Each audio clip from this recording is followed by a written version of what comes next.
In today's video, let's talk about Thor, the fuckboy. In this alternate universe, things went to a different direction. The episode starts with Jane Foster and Darcy Lewis camping out in the desert, monitoring a rather familiar astronomaly that turns out to be Thor and his gang arriving in Las Vegas with the intention to party and get laid. The Watcher, being the bald, pervy, creepy stalker that he is, then jumps in with a bit of exposition. In this universe, Odin chose not to raise Loki as his own. After finding him on the battlefield as a baby, Odin didn't want any more child support on his ass and brought him back to the Frost Giants instead. Growing up like a spoiled brat, Thor the fuckboy didn't have to endure life lessons.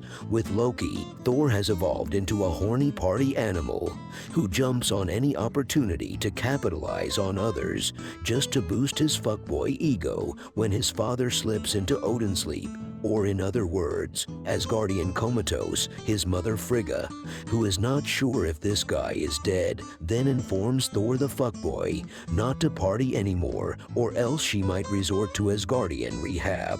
But Thor the party fuckboy ignores Frigga. He then proceeds with inviting all his homies and homegirls from the 9 realms to the biggest party ever witnessed on Earth. To the surprise of Jane and Darcy, they were expecting a much more malevolent alien invasion. But despite his lack of wisdom, Jane starts to act like a basic bitch and gets all hormone-induced to Thor the fuckboy's immense gravitational Chad orbit. Meanwhile, Darcy tries to fuck a duck. After partying all night with all your favorite MCU characters, Jane the basic bitch has a one-night stand with Thor the fuckboy.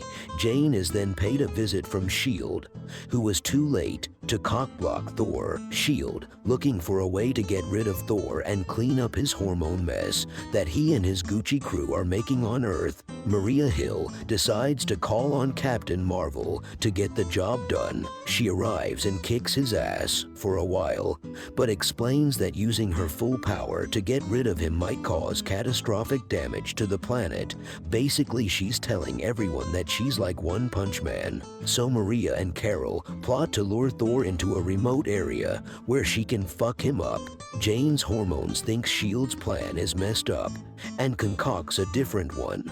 Her new plan is to call on Thors Mother, like the clingy and overly attached chick that she is. Frigga appears on Asgardian Skype and lays down the law, while Thor the fuckboy promises he's definitely not partying or doing drugs and is in fact studying the 9 realms on a cultural level as agreed. Captain Marvel turns out to also be a simple basic bitch who plays it cool, but it's obvious that she gets attracted to Thor's hormone hammer. Thor then tells everyone to pack up their shit as his mother is coming to fuck everyone up. Efforts to clean up his mess before Frigga arrives on Earth are mixed at best, but Thor nearly manages to pull it off. Thor the fuckboy then grabs his hormone hammer, which is covered in panties. He then calls Jane, who is pregnant and is asking for child support. Maybe, I'm not sure actually, who cares at this point. Then robot Thanos Ultron shows up with all his bling